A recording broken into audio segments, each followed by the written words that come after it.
Assalamu alaikum.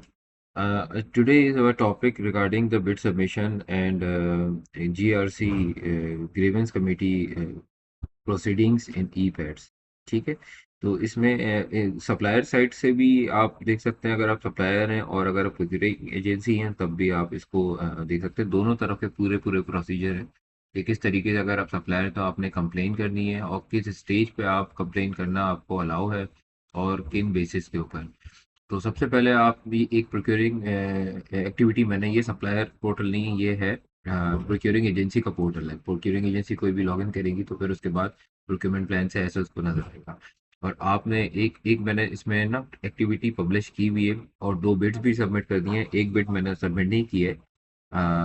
उस पे हम उससे हम जीआरसी इस पे कंप्लेंट डालेंगे और उसके बाद उसका रिप्लाई भी करेंगे और देखेंगे किस किस स्टेज पे कैसा कैसा सिस्टम का बिहेवियर होता है।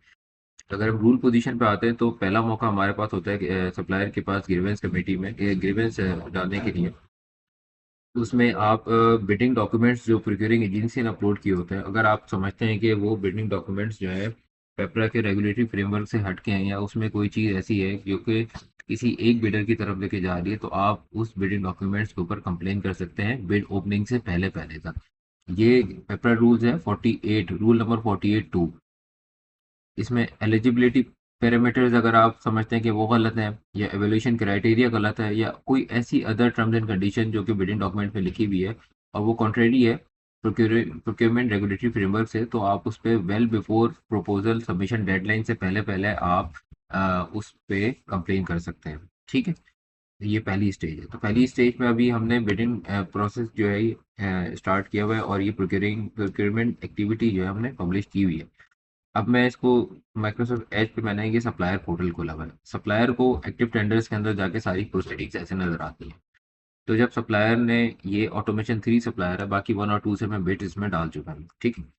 अच्छा, दूसरी चीज़ एक बड़ी इंपॉर्टेंट चीज़ है कि इसके आप कमेटी मेंबर्स अगर आप देखें तो कमेटी मेंबर्स में ना ये है मास्टर टेंडर 52।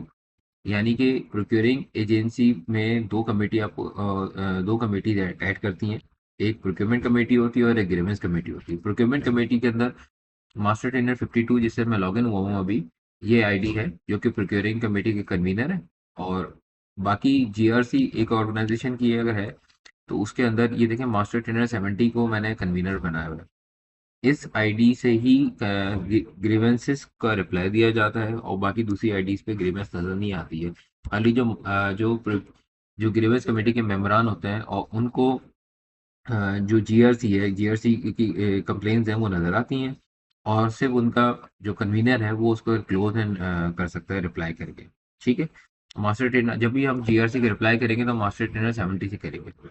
अब इस वाली आईडी से हम पहले बिड भी डाल देते हैं और इस पे ग्रीवेंस भी डाल देते हैं। पहले हम ग्रीवेंस डाल देते हैं।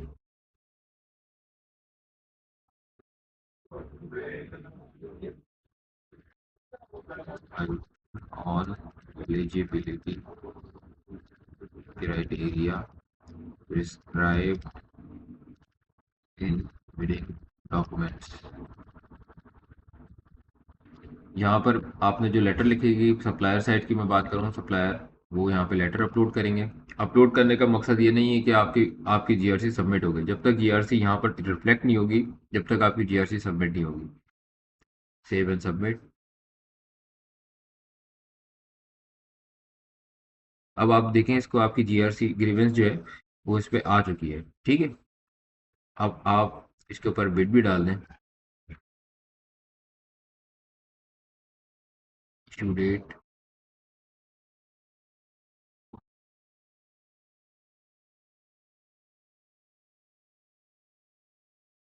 यहाँ पे इसकी पिक्चर डालनी होती है तो मैं फिलहाल सबमिट कर देता हूँ। और बिड सबमिशन में भी आप देख लें, एक चीज़ याद रखिएगा कि ये आपने two stage envelope, two stage single stage two envelope है। इसमें आपने कंपेयर आपने जो भी आपका टेक्निकल बिड है वो आप सबमिट करेंगे पीडीएफ में और फिर उसके बाद आप फाइनेंशियल बिड सबमिट करेंगे। टेक्निकल बिड के अंदर आपने कमर्शियल बिड नहीं डालनी है, फाइनेंशियल बिड नहीं डालनी है साथ में, वो अलग अलग है। सिंगल स्टेज टू एनवलप है। अच्छा, काफ़ी लोग ये समझते हैं कि ये भी इशू सामने आया था कि वहाँ पे ड्राफ्टेड यहाँ पे लिखा होता है लेकिन नहीं नज़र आता उस वक्त। लोग समझते हैं कि यहाँ पर हमने अपलोड कर दिए तो बिड सबमिट हो चुकी है, लेकिन जब तक आप सबमिट का क्लिक नहीं करेंगे तो तब तक सबमिट नहीं होगी। जो ऑफिशियल वर्जन है ई पैड्स का, वहाँ पे उसमें लिखा आता है कि ग्रीन कलर से, वो रेड से ग्रीन हो जाता है कि आपकी बिड सबमिट हो चुकी है। ठीक है, अब दोनों चीज़ें इस पर आ चुकी हैं। अब इस आईडी से मैं आपको जाके दिखाता हूँ कि हम बिडिंग प्रोसेस में जाते हैं।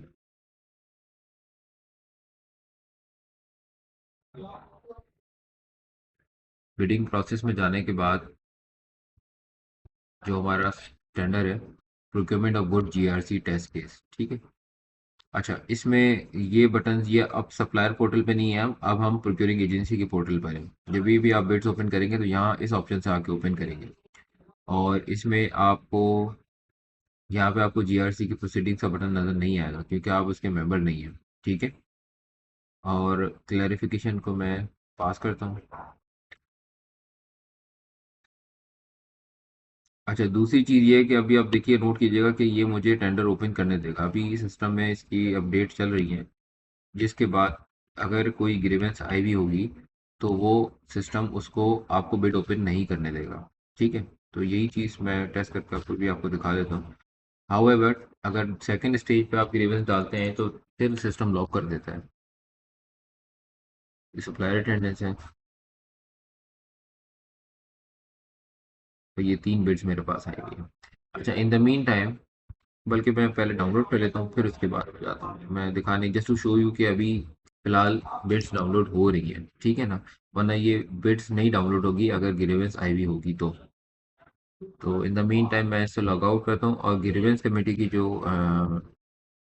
जो आईडी थी, मास्टर ट्रेनर 70, जो इसके वो कन्वीनर थे, उससे मैं इसको लॉगिन करता हूँ। और लॉगिन करने के बाद मैं ग्रीवेंस पे आता हूँ।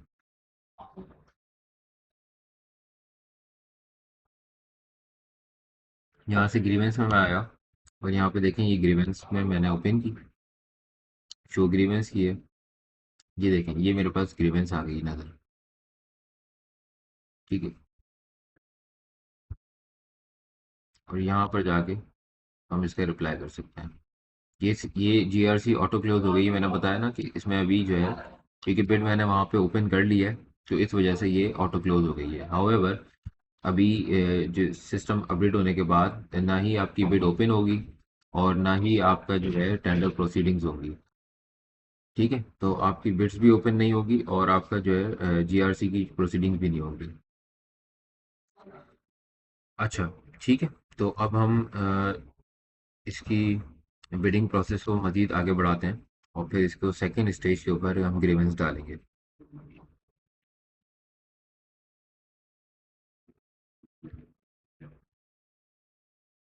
वापस से मैंने जो प्रोक्योरमेंट कमेटी के चेयरमैन थे या कन्वीनर थे, उनकी आईडी से लॉगिन होने के बाद, इसके बाद ये टेस्ट केस मैंने इसको ओपन किया, इसकी बिड्स ओपन की हैं, इनकी सारी बिड्स डाउनलोड की हैं।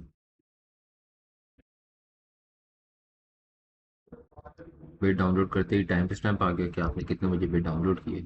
बिड सिक्योरिटी या बिड डिक्लेरेशन जो है आपने यहाँ पे अपलोड की है, दैट शोज़ कि आपको ओरिजिनल रिसीव हुई है।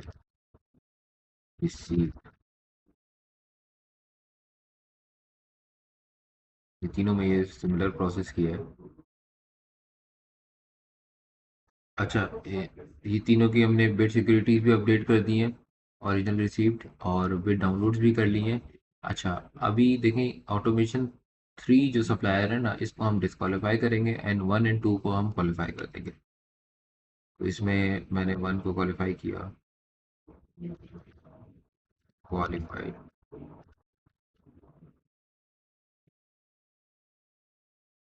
2 को भी मैंने क्वालिफाई किया,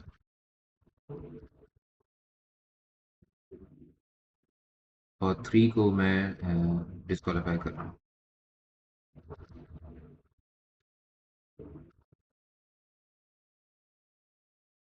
ठीक है, इसको मैंने डिस्क्वालीफाई किया और इसको कंप्लीट किया। अब इसके बाद जो है, हम इसके ऊपर टेक्निकल एवेल्यूशन रिपोर्ट जो हमने बनाई भी होगी, उसको हम अपलोड कर देंगे, क्योंकि ये अपलोडिंग मेथड है, ई सबमिशन नहीं है। लेट सपोज कि ये मेरी टेक्निकल एवेल्यूशन रिपोर्ट है, पेपर के फॉर्मेट के ऊपर। और मैंने इसको अपलोड कर दिया, जिसमें आपकी बिड सबमिट नहीं हुई है, सॉरी जिसमें आपकी एक सप्लायर डिस्क्वालीफाइड है। पब्लिश, फाइनेंशियल ओपनिंग का टाइम के साथ मैं इसको पब्लिश कर रहा हूँ। ये टाइम जिसमें बाईपास हुए हैं वैसे 7 डेज देते हैं, ठीक है, 7 डेज देते हैं। इसको मैंने पब्लिश किया। अच्छा, जैसे हमने बताया था कि पहली स्टेज में सप्लायर के पास ये राइट होता है कि वो आपके जो बिडिंग डॉक्यूमेंट्स है प्रोक्यूरिंग एजेंसी के, उस पे अगर उनको एतराज़ हो कि उनके एलिजिबिलिटी पैरामीटर्स पर, एवेल्यूशन क्राइटेरिया पर, या कोई ऐसी अदर टर्म्स एंड कंडीशन है जो कि बिडिंग डॉक्यूमेंट्स में हो और वो it's contrary to procurement regulatory framework, तो वो उस पे बिड्स प्रपोजल सबमिशन डेडलाइन से पहले पहले उसके ऊपर कंप्लेन कर सकता है, ग्रीवेंस डाल सकता है। और ग्रीवेंस की फिर उसके बाद दूसरा मौका, दूसरी स्टेज जब होती है, जब bidder feeling aggrieved by any act of procuring agency after the submission of his bid may lodge a written complaint concerning his grievances within 7 days of announcement of technical evaluation report। तो वो 7 दिन का जो वक्फा दिया हुआ है वो इस वजह से दिया हुआ है, ठीक है, जो फाइनेंशियल और टेक्निकल के बीच में है। तो 7 डेज के अंदर अंदर जो है, अभी अभी ऑटोमेशन 3 सप्लायर को हमने डिस्क्वालीफाई किया था। तो ऑटोमेशन 3 सप्लायर के पास मैं आया यहाँ पर, इसको मैंने दोबारा से रिफ्रेश किया। अब हम हैं सप्लायर साइड पे। सप्लायर साइड पे जब मैंने देखा कि पीए पब्लिश डॉक्यूमेंट में मुझे अपनी उन्होंने टेक्निकल एवेल्यूशन रिपोर्ट पब्लिश किया वो नज़र आएगी, ठीक, तो ये इसको मैं रिफ्रेश करता हूँ अभी। हम इसके पब्लिश पीए पब्लिश डॉक्यूमेंट में जाएंगे टेक्निकल एवेल्यूशन रिपोर्ट को देखने के लिए। इसमें थोड़ा भी एरर है, तो हाउएवर अब हम ऑटोमेशन 3 सप्लायर्स हैं जहाँ से हमने दोबारा ग्रीवेंस डालनी है। तो हम ग्रीवेंस में आएंगे दोबारा से। किस पे ग्रीवेंस डालेंगे हम? टेक्निकल एवेल्यूशन रिपोर्ट पे जो हमें डिस्क्वालीफाई किया है इस आईडी को, ऑटोमेशन सप्लायर 3 को, इस सप्लायर को। तो ग्रीवेंस में आने के बाद देखिए मेरे पास खुद ही ओपन हो गया, upload in public technical evaluation report में। तो इस पे मैंने ग्रीवेंस डाल दी है, मेक अ कंप्लेन।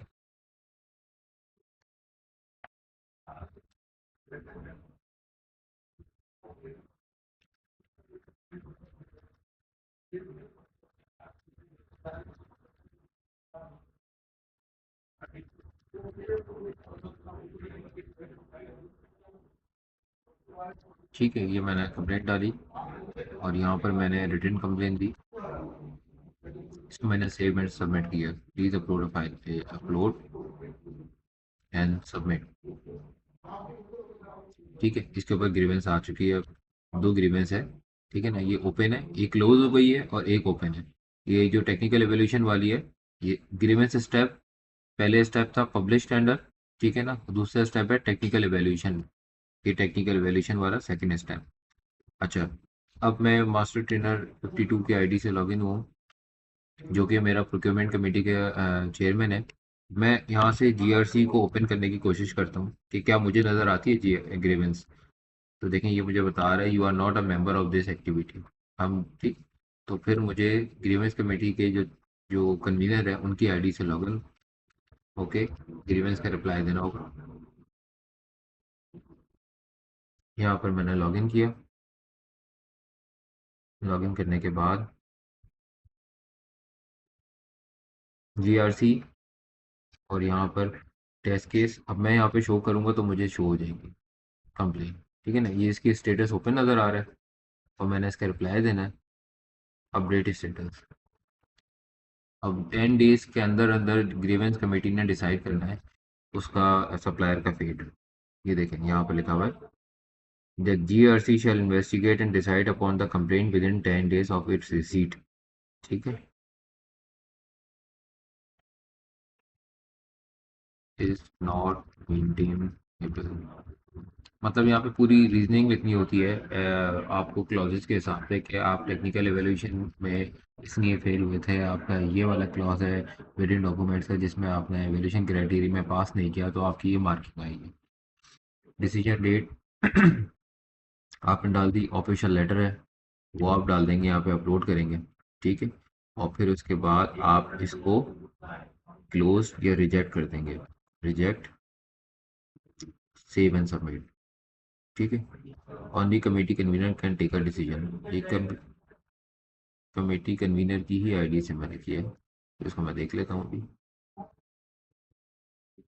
अच्छा जी, ये देखें, यहाँ पर मैंने टेक्निकल एवेल्यूएशन रिपोर्ट पब्लिश कर दी थी। फिर उसके बाद एक सप्लायर ने ग्रीवेंस डाली थी, और उस ग्रीवेंस का अभी तक मैंने आंसर नहीं दिया है।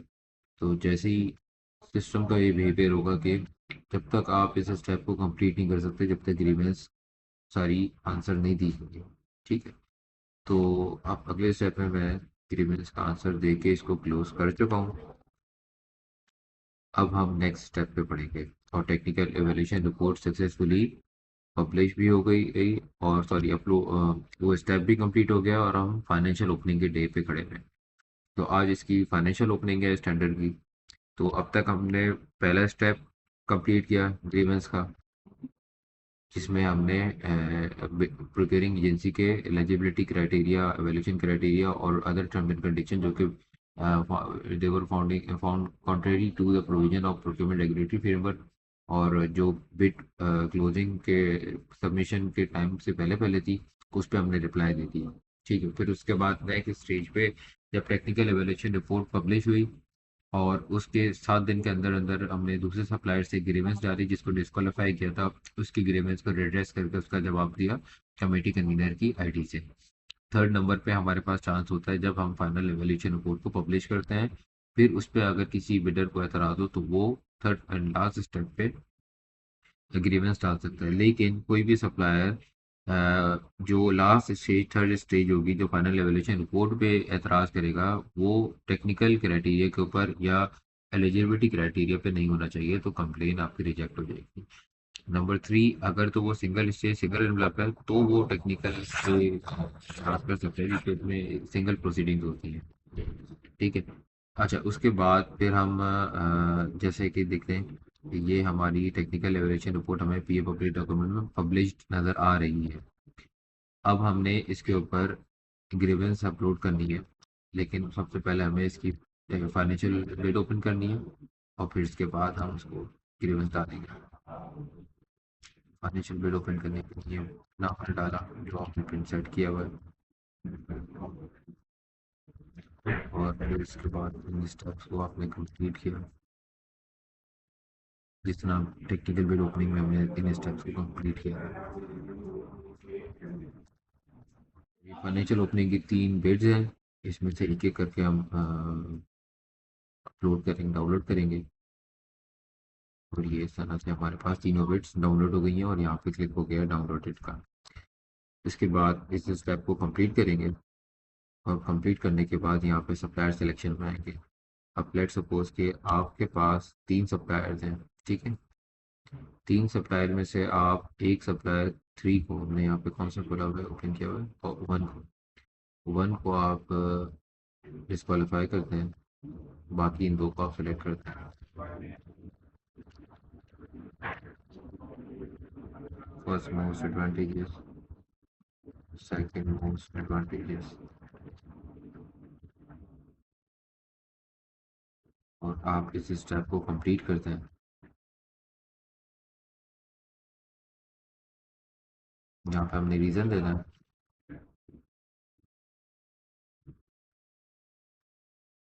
कि आपकी बिड हायर साइड पर है। इसके बाद इस स्टेप को हम कंप्लीट करेंगे। कंप्लीट करने के बाद यहाँ पर हम अपनी फाइनल एवेल्यूशन रिपोर्ट को अपलोड एंड पब्लिश करेंगे, और उसके बाद 5 डेज का हमें टाइम पीरियड देना होता है। फाइनल एवेल्यूशन रिपोर्ट, इसको मैंने सेव एंड पब्लिश। टाइम्स को मैं यहाँ पे नहीं देख रहा हूँ टाइमिंग को, क्योंकि ये टेस्टिंग बिहेवियर है, तो इस पर मैंने सब बाईपास हुआ ऑलरेडी। क्लोज किया, क्लोज करने के बाद इस स्टेप को मैंने कंप्लीट किया, और कंप्लीट करने से पहले मैं अभी इसको ऐसे ही छोड़ दूंगा। पहले अब हम ग्रीवेंस डाल के देख लेते हैं कि जिस सप्लायर को हमने रिजेक्ट किया ऑटोमेशन 1 को, इससे हम ग्रीवेंस डलवाते हैं। अब ये देखें, ये स्टेज है हमारे पास upload and publish final evaluation report ना, हमें इस स्टेप पे ग्रीवेंस डालना है। और यहाँ पर इसको रिफ्रेश करेंगे तो दूसरी वाली एवेल्यूशन रिपोर्ट भी हमें नज़र आ जाएगी। यहाँ पर देखें, ये वाला स्टेप मेरे लिए ओपन हो गया है। तो मैं इस स्टेप के ऊपर अपनी ग्रीवेंस डाल सकता हूँ और टेक्निकल एवोल्यूशन वाली रिपोर्ट पे अपनी ग्रीवेंस ही डाल सकता हूँ। पहला स्टेप है रिपोर्ट, टेक्निकल एवोल्यूशन रिपोर्ट का है सेक्शन है। यहाँ पर ग्रीवेंस मैं अब नहीं डाल सकता हूँ, यानी कि मैं टेक्निकल क्राइटेरिया के ऊपर अब कोई भी एतराज़ नहीं कर सकता हूँ टेक्निकल एवोल्यूशन के ऊपर। ऐसा नहीं कह सकता कि मैं बिडर ऑटोमेशन सप्लायर 2 और 3 को मैं कहूँ कि ये डिसक्वालीफाइड थे, आपने इनको क्वालिफाई कर दिया। ये टाइम मेरे पास जब तक था, जब तक टेक्निक फाइनेंशियल ओपनिंग से पहले पहले तक, ठीक है ना। वो जो 7 दिन थे तब मैं टेक्निकल एवोल्यूशन रिपोर्ट के ऊपर ग्रीवेंस डाल सकता था। और फाइनल एवोल्यूशन रिपोर्ट के ऊपर सिर्फ और सिर्फ मैं फाइनल एवोल्यूशन रिपोर्ट के जो कंटेंट्स हैं उसके ऊपर एतराज़ कर सकता हूँ कि आपने मुझे क्यों डिस्क्वालीफाई किया, या आपने दूसरे सप्लायर को क्यों डिस्क्वालीफाई किया, उसकी बिड ऐसा लगता है कि मुझे हायर साइड पे थी, तो व्हाट्स एवर द रीजन। तो इस पे मेगा कंप्लेन की मैंने, एंड देन कंप्लेन करने के बाद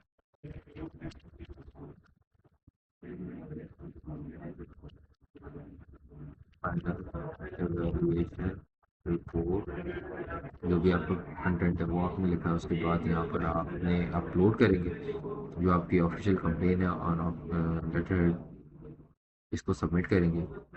ठीक है, अब आपकी ग्रीवेंस लॉन्च हो चुकी है। अब मैं इसको रिफ्रेश करता हूँ। रिफ्रेश करने के बाद मैं इसको कंप्लीट कर रहा हूँ मैंने स्टेप, और मैं लेटर ऑफ इंटेंट देता हूँ। 2 सप्लायर मेरे पास आ गए। ऑटोमेशन 2 लोएस्ट था, तो पहले मैं इसको दे देता हूँ।